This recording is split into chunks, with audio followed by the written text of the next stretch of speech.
여러분 안녕 지은이에요.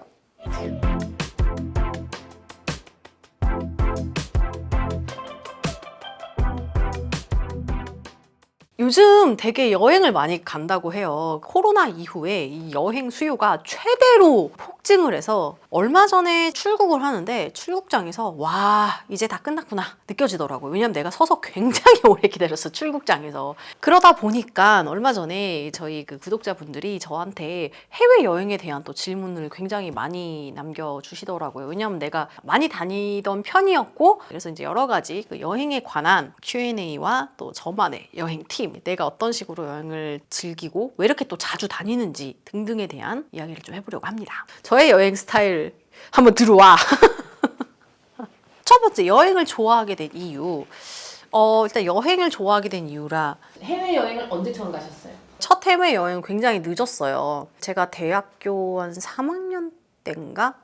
그때 첫 해외여행을 대학교 때 친구랑 일본 도쿄를 그때 당시 3박 4일인가 갔던 게 저의 첫 해외여행이었어요. 주변에서는 굉장히 늦은 편이었거든요.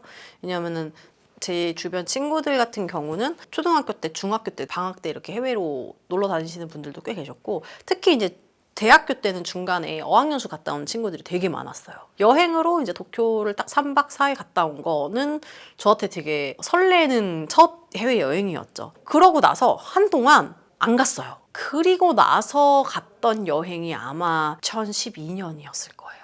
그러니까 그 후로 한참 후, 한마디로 말해서 직업이 생긴 이후 내 돈 벌어서 내가 가고 싶었어요. 여행을 가서 보는 것도 너무 즐겁고 그냥 막 사진 찍고 이런 것도 너무 좋았는데 엄마가 주신 용돈을 가지고 갔거든요. 그래서 그때는 조금 뭐랄까 부담스럽더라고요. 너무 좋은 거 알았으니까 나중에 내가 이제 돈을 벌면 그때 한번 다시 가보면 좋을 것 같다라는 생각이 있었고, 그리고 나서는 대학교 이제 거의 이제 마지막 파트였고 막 졸업하고 또 막 취업 준비하고 하는 기간이 저한테는 너무 힘들었어요. 저희 인생이 암흑기잖아요. 제 20대는 제 인생이 암흑기였거든요. 20대 중반에서 후반 사이가. 그때 되게 어려운 시기를 보내면서 솔직히 뭐 여행이나 이런 거에 대한 여유로운 생각조차를 내 머리에서 할 수 있는 그런 여유가 없었던 것 같아요. 그러다가 제가 취업을 하고 내가 내 돈을 벌기 시작하면서 그때 이제 비로소 내 인생을 이렇게 돌아보게 되더라고. 나는 취미생활로 무엇을 해왔나 보니까 저는 취미생활이란 게 없더라고요. 이게 운동하시는 분들이나 자기 일 하시는 분들 보면 여름에는 수상스키도 많이 타고 겨울에는 스노보드도 많이 타러 다니시고, 근데 저는 그런 것들을 한 번도 해본 적이 없었고, 그러면 이제 나도 조금 뭔가 취미 생활을 한번 해보면 어떨까라는 생각으로 처음 이제 해외에 갔던 게 스쿠버 다이빙 자격증을 따러 세부를 갔어요. 그래서 너무 좋았어. 나는 수영도 너무 좋아하니까 또 가서 수영을 했는데 너무 잘 맞더라고. 그러고 나니까 다음에 또 열심히 돈 벌어서 이걸 약간 원동력 삼아서 다음번 여행까지 내가 열심히 일을 해야 되겠다라는 동기부여가 자연스럽게 잘 연결이 되더라고. 그러다가 열심히 그때 내가 호텔 트레이너로 일할 때였는데 우리 회원님한테 물어보니까 그때 당시 그 회원님이 우리나라 서핑 1세대였어. 그때는 이제 서핑이 우리나라에서 아예 서핑 클럽도 없었고 그분 혼자 그냥 서핑 하시는 분 한 명 있었어요. 해외 대회 혼자 우리나라에서 나가시는 분이었는데 선생님 서핑 꼭 해보라고. 너무 재밌다고. 신세계를 볼 거라고. 우리나라에 서핑 배울 수 있는 데가 그때 당시에는 전무했어요. 그래서 어디를 가면 할 수 있어요? 했더니 초보자면은 호주에 가서 배워보래요. 그래가지고 거기 가야지 제대로 할 수 있대요. 그래서 제가 무턱대고 혼자 호주 여행을 2주 동안 계획을 했어요.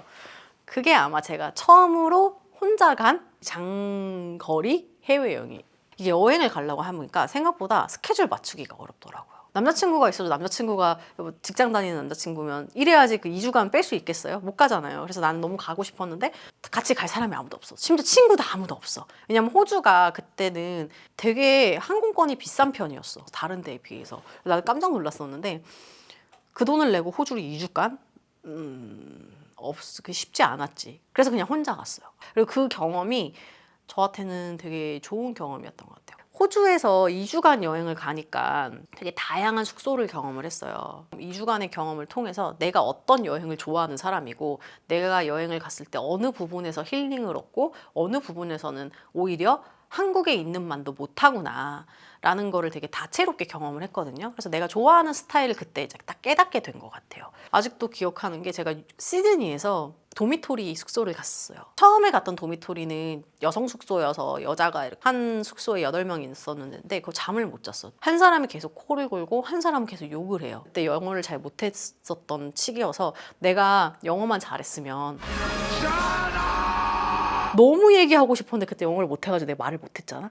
그래서 그 다음에 제가 너무 화가 나가지고 돌아와서 영어를 공부하기 시작한 생각이 나네요. 다음 숙소가 혼성 숙소였어. 나 하나에 커플 2명이 이렇게 2층 침대를 쓰는 데였는데 와 거기서 또 이제 내가 신세계를 경험했잖아. 사람이 있어도 아랑곳하지 않은 그 유럽의 커플, 벗고 다니는 그 유럽의 커플. 그래서 그 남자가 팬티만 입고 제가 이렇게 침대 아직도 기억나요. 침대에 이렇게 누워 있었는데 그 벗은 남자가 저에게 다가오는 거예요. 팬티만 입고. 내 눈앞에 이렇게 그 남자분이 딱 서서 뭘 물어보시는 거야. 이제 자기가 여기 썬번을 입었는데 혹시 썬번을 입었을 때 어떻게 하면 되는지 뭐 있니요 가지고 불편한 상황이 되게 많았어요. 막 나오면 막 앞에서 사람들 클럽에서 밤 새벽까지 그때는 이제 몰랐지 내가 순진했으니까 지금 생각해 보면 이제 막 마약하고 막 취해서 막 바닥에 쓰러져 있고 이런 거였어. 무서운 상황도 되게 많았었고 이제 그런 상황이었다가 제가 시드니 내에서 힐튼 호텔을 갔어요. 최대한 아꼈다가 한 방에 좋은 데를 한번 가보자. 약간 이런 생각에 극과 극을 좀 체험을 했었는데 들어오는 순간 그 호텔 냄새와 함께 그 쾌적함과 함께 너무 좋은 거예요. 너무 좋더라고요. 그래서 아 이게 여행이구나. 저는 그때 딱 깨달았어요. 난 이렇게 여행해야 되나 보다. 호텔이다. 에 호텔이구나 나는 사람들하고 어울리니까 나는 불쾌하구나. 그러니까 거기서 어떤 분들은 그 사람들하고 커뮤니케이션 하면서 되게 즐겁게 같이 어울리는 게 좋잖아요. 저는 그게 너무 싫고 불편하고 밤에 내내 거기서 술 마시고 막 떠들고 하는 그 소음이 너무 저는 불편하더라고요. 그 다음부터 이제 저의 그 여행의 방향성이랄까 이런 것들이 잡혔던 것 같아요. 그리고 이제 한 골드코스트로 넘어갔는데 막상 여행이 길어지니까 서핑을 빼니까 할 게 없더라고. 엄청 많이 돌아다니거나 근처에 막 다른 지역도 가거나 이렇게 막 움직이는 스타일이 있으면 저는 딱 오전에 나가서 서핑하고 태닝하고 오후부터는 그냥 내내 호텔방에 있는 게 제일 좋더라고요. 그래서 그때 다시 느꼈어요. 아 나한테는 숙소가 되게 중요하구나. 룸서비스 먹고 그 안에서 쉬는 걸 되게 좋아하더라고. 2주를 나가니까 그중에 한 이틀 정도는 그냥 아무것도 안 하고 방콕을 하더라고. 그때 되게 신기한 경험이었어요. 그때 당시에는 되게 큰 지출이었어. 아마 원래는 한 40만 원 정도 방을 50% 할인받아서 한 20 얼마 정도의 가격으로 골드코스트에 있는 베르사체, 팔라조 베르사체 호텔을 예약을 해서 거기서 이제 1박을 하는 경험을 했는데 그래서 거기 딱 갔는데 일단 호텔 로비에서 페라리를 봤는데 너무 뭔가 이 호텔의 분위기와 그 골드코스트의 그 파란 하늘과 하얀 그 대리석의 그 호텔가 딱 들어가자마자 수영장이 쫙 뒤쪽에 펼쳐져 있더라고. 그 통유리를 통해서. 뭔가 여긴 다른 세상인 거야 또. 그때 제가 처음으로 그 약간 리조트형인데 그런 호텔의 그 스멜을 딱 맡은 거죠. 당시에 제가 스위트룸을 예약을 했어요. 혼자. 들어서 체크인을 하고 그리고 이제 수영장에 가가지고 수영을 하는데 물 위에 둥둥 떠서 배영을 이렇게 하면서 그 뜨뜻한 햇살을 맞으면서 귓속으로는 그 약간 호텔에서 들리는 약간의 BGM과 그 살짝의 그 사람들의 그 조금씩 얘기하는 그 조용한 그 적막함을 느끼니까 아 너무 힐링이 되는 거예요. 내가 그동안 돈을 벌고 열심히 일하는 모든 것의 가치는 여기 있구나. 이렇게 모든 게 보상된다. 이 순간 하나만으로 너무 행복하고 뭔가 치유되는 걸 느꼈어요. 그래서 그때 그런 거를 느낄 수 있는 데는 또 어디가 있을까를 그 다음 여행지 이렇게 찾았던 것 같아요. 어디 다녀오셨어요?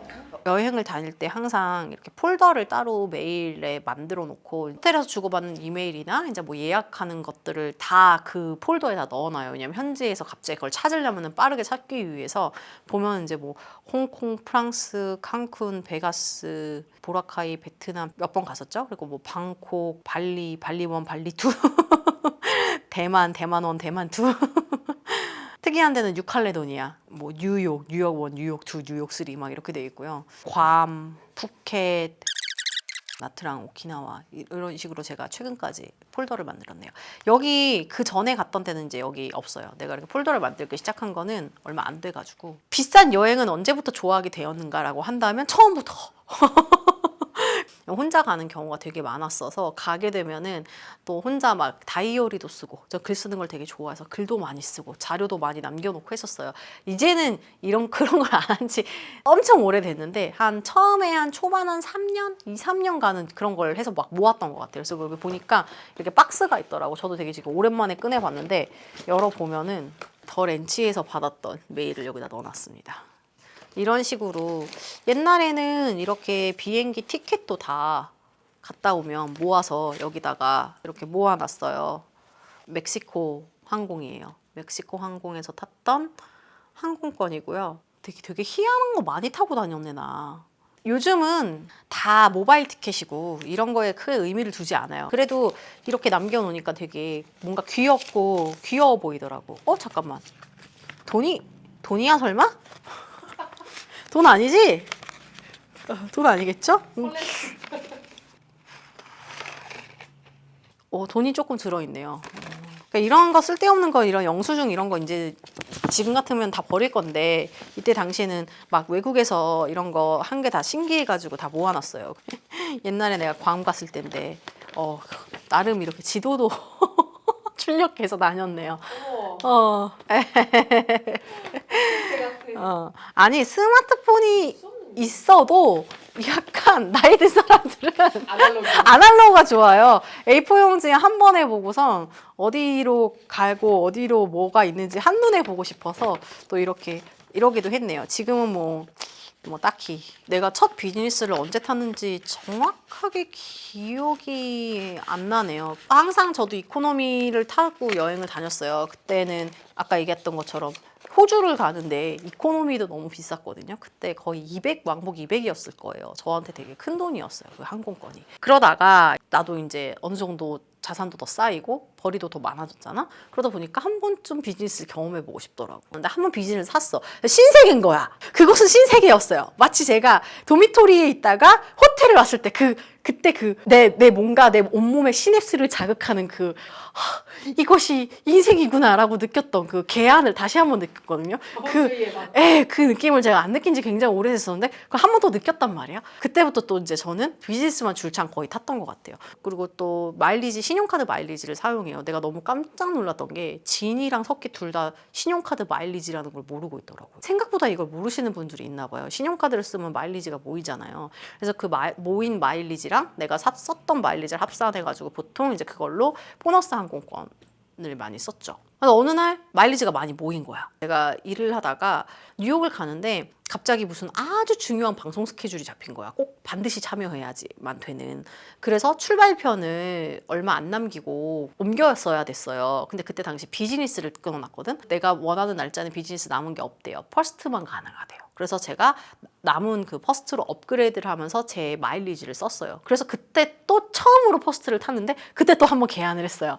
이것이 인생이구나. 서비스가 완전 차원이 다르더라고요. 나는 그냥 비행기는 누워만 가면 됐지 뭐 퍼스트까지 탈까 싶었는데 다르더라고요. 비행이 안 끝났으면 좋겠더라고요. 나는 그냥 비행기에서 사육당하는 게 체질이구나. 그래서 좋은 비행기, 좋은 기종을 타는 게 또 저의 되게 큰 즐거움이라는 걸 알게 돼서 그 다음부터는 기종도 다 꼼꼼히 체크하고 그렇게 여행을 또 계획하기도 합니다. 그래서 여기 또 뭐가 있냐 보면은 티켓뿐만이 아니라 나름 이렇게 보면은 또 추억이 되기도 해요. 여기 보면 내가 그때 여행 가서 뭐 했었나 그냥 실질적으로 이렇게 만지면서 볼 수 있는 것들이 좀 남아서 사진하고는 또 다른 디지털에서 보는 거랑은 또 다른 느낌이 있네요. 저도 몰랐는데 여기 보면은 막 내가 갔던 에그타르트집 리츠칼튼을 갔었지 뭐 이런 이제 것들이 있어요. 저는 호텔을 좋아하니까 가끔 그런 것들이 궁금하더라고요. 내가 그때 당시에 몇 년도에 여기 호텔 갔을 때 또 얼마를 내고 나왔었더라? 뭐 이런 거 궁금하면 찾아보려고. 영수증 모르는 사람 처음 봤어. 지금 같으면 상상도 안 가지만 저도 이런 아기자기한 면모가 있었어요. 와, 나 이때 되게 여행의 진심이었네. 이거 봐. 다 프린트까지 해서 붙여놓고 이 정도의 제가 열정이 있었어요. 여기다 이렇게 계획도 짜고. 내가 약간 쟤인가? 그렇게 의문을 품으면 피라고 하더라고요. 그래요? 이때는 조금 투머치네요. 가는 데마다 저는 이때가 훨씬 건강했다고 생각해요. 왜냐면 휴대폰을 안 봐도 되고 그리고 심지어 이렇게 일기도 써요. 그날 이제 내가 쓰고 싶은 날만. 여기 적혀 있네요. 나이가 든다는 건 그때 얼마 되지도 않았는데 이런 걸 썼단 말이야. 몇 살 때죠? 2015년이네요. 머리 피도 안 마른 게 무슨 나이가 든다고 하고 앉아있어. 이런 게 재밌는 것 같아요. 내 옛날 생각을 과거의 나랑 만날 수 있는 방법이 거의 없거든요. 그런 거는 솔직히 내가 남겨놓은 사진은 진짜 단편적인 이미지고 그때 당시에 포토샵 다 해놓고 하다 보니까 진짜 나를 볼 수가 없잖아요, 요즘은. 근데 이제 글을 써놓은 거는 너무 재밌는 것 같아요. 나이가 든다는 거 플러스도 있고 마이너스도 있대요, 여러분. 오, 그랬어요. 참 기특한 생각을 하고 있었네요. 그만큼 성장하고 성숙한 내가 돼서 자랑스럽고 성취감을 느끼는 한편 또 그 성장으로 인해서 더 이상은 새롭지도 감동스럽지도 않은 것들에 대한 또 아쉬움이 있대요. 왜 그러냐 하면 내가 처음에 그 일본에 갔을 때는 그냥 그 거리만 봐도 너무 행복하고 너무 신기하고 막 눈이 번쩍 띄었거든요. 근데 이 자극이 이제 계속 커지다 보니까 이제 웬만한 거에 감동이 안 되는 거예요. 그래서 그때 그 즐거움과 새로움과 막 그런 행복감을 잘 못 느끼겠더라고. 거의 비즈니스를 타다가 퍼스트를 타야지만 와우 나오는데 그럼 퍼스트 맨날 타다 보면 또 와우는 어디서 느끼는 거야. 그런 거에 대한 아쉬움이 있다. 절실히 느끼는 팩트는 나이가 듦에 걸맞는 능력이 있어야 한다는 거. 아, 그런 생각 옛날부터 하고 있었네요. 아, 정말 이런 것들이 모여서 지금의 제가 된 것 같다는 생각이 들어요. 그래서 여행을 단순히 막 사진 찍고 거기서 인증샷 찍고 이런 거는 거의 안 했거든요. 저는 거의 가서 생각하고 보고 듣고 느끼고 기록하고 그 여행의 그 전부였던 것 같아요. 이런 경험 덕분에 제가 약간 예, 혼자 잘 놀고 이렇게 외로움도 안 타고 뭐 이런 성격이 되지 않았나. 혼자 그렇게 남겨놓은 그 일기와 독백들이 되게 많아요. 이거는 진심인데 이거 보세요. 책 한 권을 그 한 여행지에 가가지고 다 남겨놓을 정도로 이 여행지는 제가 혼자 일주일 동안 휴양지를 갔어요. 뉴칼레도니아를 갔는데 오 봐봐 이게 있으니까 그때 당시에 폴라로이드 찍은 게 남아있네요. 이렇게. 고프로로. 이런 거는 나중에 본인이 읽어보면 재밌을 것 같아요. 아, 나는 이 나이에 이런 생각을 하고 있었구나. 다시 또 와우 포인트가 생기면 저도 해내야 되겠네요. 와, 심지어 영어로도 써놨네? 나 이때 영어 잘했어.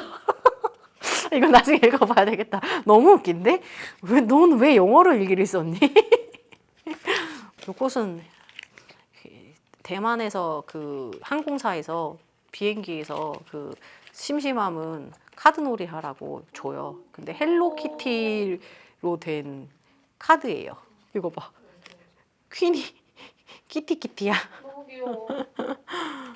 이런 것도 받아서 뭘 요즘 같으면 버리고겠지만 이거는 그 외국 돈. 요즘은 환전을 거의 안 해요. 환전 거의 안 하고 다 카드 쓰거든요. 근데 옛날에는 해외여행 가면은 그래도 환전을 많이 해서 다녔단 말이지. 그래서 현금을 다 가지고 다니잖아요. 여기 보시면 제 외국 돈 모아놓은 거예요.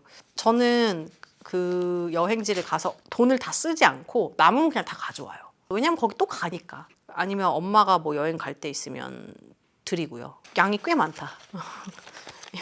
딱 봐도 이거는 많이 되는 보이는데 이거는 유로예요. 제가 프랑스를 쇼핑하러 자주 가니까 이거는 상시 이렇게 유로는 많이 뽑아서 좀 갖고 있었던 것 같아요. 영국돈 왜 이렇게 많아?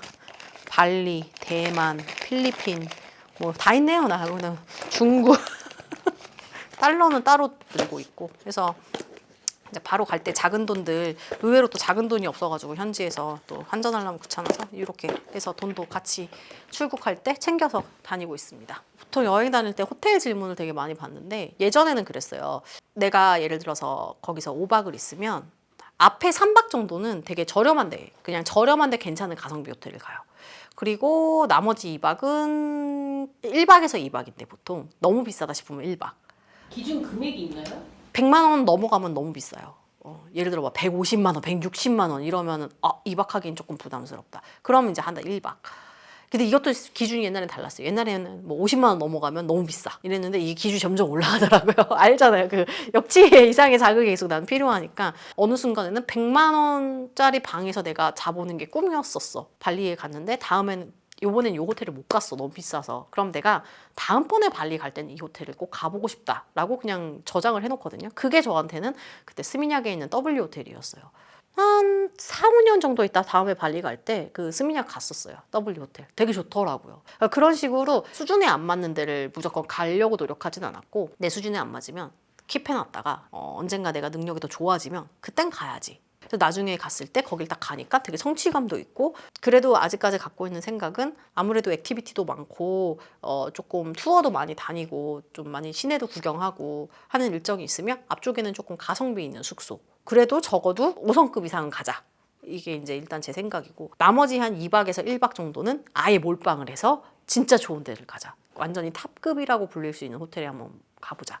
라는 게 이제 저의 그 여행 스타일인 것 같아요. 관광을 다니면서 느끼면서 경험할 수 있는 것도 되게 다르잖아요. 그래서 그 두 가지를 다 저는 경험을 해보고 싶어서 두 가지를 믹스해서 보통 여행 스타일을 잡는 편이에요. 아니면 예를 들어 얼마 전에 밴쿠버 갔을 때는 에어비앤비를 갔었는데 제가 혼자 여행할 때 에어비앤비를 안 가는 이유는 무서워서예요. 어떨 때는 에어비앤비가 호텔보다 좀 더 좋은 도시들도 있어요. 그 가격에 호텔과 에어비앤비를 비교해 보니까 에어비앤비가 더 좋더라고요. 그리고 심지어 호텔도 진짜 100만 원대 이상 넘어가지 않으면 괜찮은 호텔이 없어요.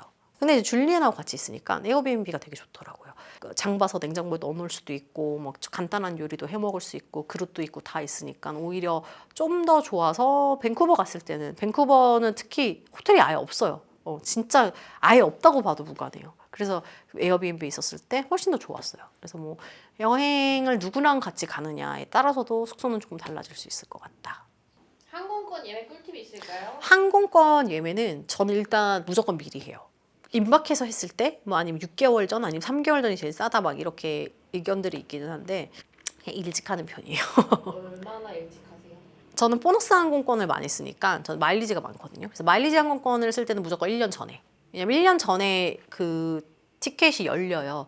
그래서 그때가 지나가면 추석 연휴에 가고 싶어. 근데 내가 마일리지로 비즈니스 항공권 끊고 싶어. 그러면 1년 전에 해도 사실 그 좌석이 몇 개 없다 보니까 예약하기가 진짜 어려워요. 마일리지 쓸 때는 1년 전에. 마찬가지로 저는 보통 이코노미를 끊어서 그 마일리지를 써서 업그레이드도 많이 하거든요.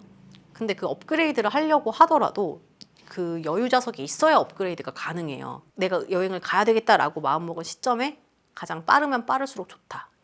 항공권의 예약은. 그리고 모든 여행의 시작은 항공권의 예약이 시작이기 때문에 그게 픽스가 돼야지 호텔도 예약할 수 있어요. 호텔 같은 경우는 확실히 빠를수록 되게 좋은 부분이 저는 이제 호텔 예약을 어떻게 하냐면 일단 구글에서 최저가 검색할 수 있잖아요. 그 최저가를 검색한 결과 값을 놓고 그리고 두 가지를 같이 비교해요. 첫 번째 하나는 호텔에 직접 연락을 해요. 무조건 호텔에 직접 연락은 꼭 해보셔야 되는 게 호텔 공식 사이트에 나와 있는 가격도 있지만 그 직접 호텔에 연락을 해서 내가 니네 호텔에 가려고 해. 근데 미사여구가 조금 있어야 돼. 어떤 호텔마다 좀 다르긴 한데 나는 너네 도시 너무 가보고 싶은데 근데 커플이라면 허니문은 반드시 쓰셔야 되는 거 아시죠?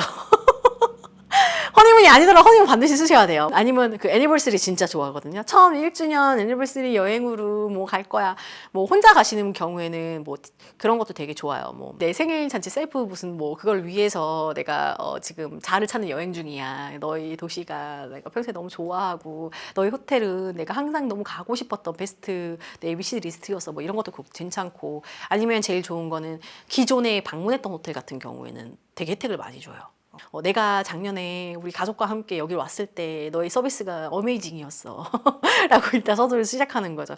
방문 일정이 굉장히 많이 있는 경우에 나는 사전에 풀페이먼트 하고 싶어.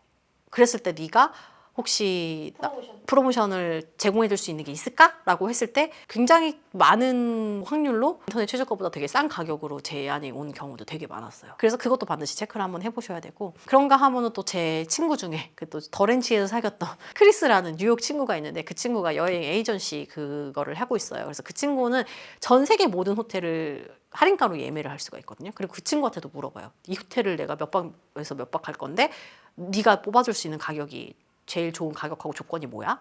가끔 그 친구가 진짜 말도 안 되게 좋은 조건을 주기도 해요. 지난번에 그 밴쿠버에서 줄리엔이랑 같이 휘슬러 갔었거든요. 휘슬러 호텔도 그 친구가 예약해줬어요. 우리가 최저가로 하는 것보다 훨씬 혜택이 좋더라고요. 무조건 룸을 업그레이드 해주고 리조트 피도 주니까 하루하루 크레딧도 주거든요. 그래서 뭐 약간 이런 혜택들이 좀 다르다 보니까 대형 에이전시 사람 하나 인터넷 최저가 호텔 최저가 요 세 가지를 저는 비교를 해서 호텔을 정하는 편이에요. 보셔서 알겠지만 저는 다양한 호텔을 경험하는 거에 굉장히 의의를 두고 여행을 다니는 사람이라서 뭐 힐튼 계열 하나, 무슨 뭐 어떤 계열 하나 이렇게 잡아놓고 여행을 하지 않아요. 저는 그 나라에 가는 것보다 거기서 경험을 하고 싶기 때문에 저랑은 그게 맞지 않더라고요. 제가 그럼에도 불구하고 추천할 만한 호텔 멤버십은 인터콘에 엠베서더라는 게 있어요. 첫 가입할 때는 200불이거든요. 200불을 내시고 가입을 하면 엠베서더 멤버가 돼요. 이제 그거 되면 뭐가 좋냐? 일단 체크인할 때 대우가 좀 좋아져요. 아무것도 아닌 것 같지만 대우가 되게 좋아져요. 그 많은 사람들이 그 뉴욕에 있는 인터컨티넨탈 타임스퀘어 되게 인종차별 당하고 서비스도 안 좋고 되게 안 좋았다는 평이 많았는데 그냥 엠베서더 멤버 하나 있으면 그 체크인 데스크가 다르다 보니까 훨씬 더 쾌적하고 되게 사람들도 친절해요. 제일 중요한 거는 걔네가 위켄드 나잇이라는 게 있는데 1년에 그 위켄드 나잇 쿠폰을 하나를 줘요. 그럼 그거는 뭐냐면 주말 동안 내가 2박을 하면 1박을 공짜로 해주는 거예요. 되게 좋은 거예요. 이걸 어디다 써먹으면 되냐면 되게 비싼 인터컨티넨탈이죠. 되게 좋은 거는 또 심지어 룸도 업그레이드 해줘요. 업그레이드해서 1+1을 해주는 거예요. 1박 가격만 내면. 그러니까 내가 예를 들어서 이 스위트 룸을 2박 하면 예를 들어 80 해서 160만 원이라고 칠게요. 근데 그 바로 밑에 단계 방이 50만 원이네? 50만 원만 내면 160만 원치를 누릴 수 있는 게 엠베서더예요. 잘만 활용하시면. 그래서 이거는 내가 비싼 리조트를 한번 갈 의향이 있다. 예를 들어 다낭 인터컨티넨탈 페닌슐라 같은데 이게 진짜 차이가 많이 나요. 그래서 저는 이거를 되게 많이 잘 활용했던 것 같아요. 무조건 그 혜택이 200불 이상은 돼야 돼요. 그리고 2년 차부터 넘어가면 그 인터컨티넨탈 쌓였던 포인트로 값을 대신 낼 수가 있어요. 그래서 본인 현금이 안 들어가도 이 엠베서더 자격을 계속 유지할 수 있거든요. 그래서 그런 거는 제가 좀 추천하는 호텔 팁 중에 하나고, 비행기 같은 경우에는 저는 그냥 대한항공 마일리지를 많이 쌓아요. 왜냐하면은 모닝캄이 되면 또 이제 거기서 라운지도 이용할 수 있고, 뭐 짐도 빨리 나오고, 훨씬 빨리 다른 데서 수속할 수 있고, 그리고 대한항공 탈 때만 수속 빨리 할 수 있는 게 아니라 외국 모든 그 공항에서 내가 스카이팀 탈 때 빨리 탈 수 있잖아요. 그래서 그런 것도 되게 편하고, 요번에 제가 그 신혼여행 갈 때 티켓을 되게 싸게 예약했는데 그거 같은 경우에 스카이스캐너에서 찾았어요. 스카이스캐너에서 검색을 다구간으로 놓고 검색했을 때 되게 좋은 표 티켓들이 많이 나오거든요. 어쨌든 내가 스카이팀이니까 스카이팀 항공사로 이루어진 번들을 그 안에서 구매하시면 돼요. 그러면 나중에 내 스카이패스 마일리지로 또 쌓을 수 있잖아요. 그래서 그런 식으로 저는 활용을 하고 있습니다. 공식 홈페이지에서 하는 것보다 조금 더 저렴해요. 그리고 현지 가서 맛집이나 음식이나 아니면은 뭐 꼭 가봐야 되는 포인트 같은 거 있잖아요. 그거는 저는 한국 사이트는 거의 참고를 안 하고, 가능하면은 이제 그냥 구글 맵에서 내가 가는 근처에서 그냥 랜덤으로 찾아봐요.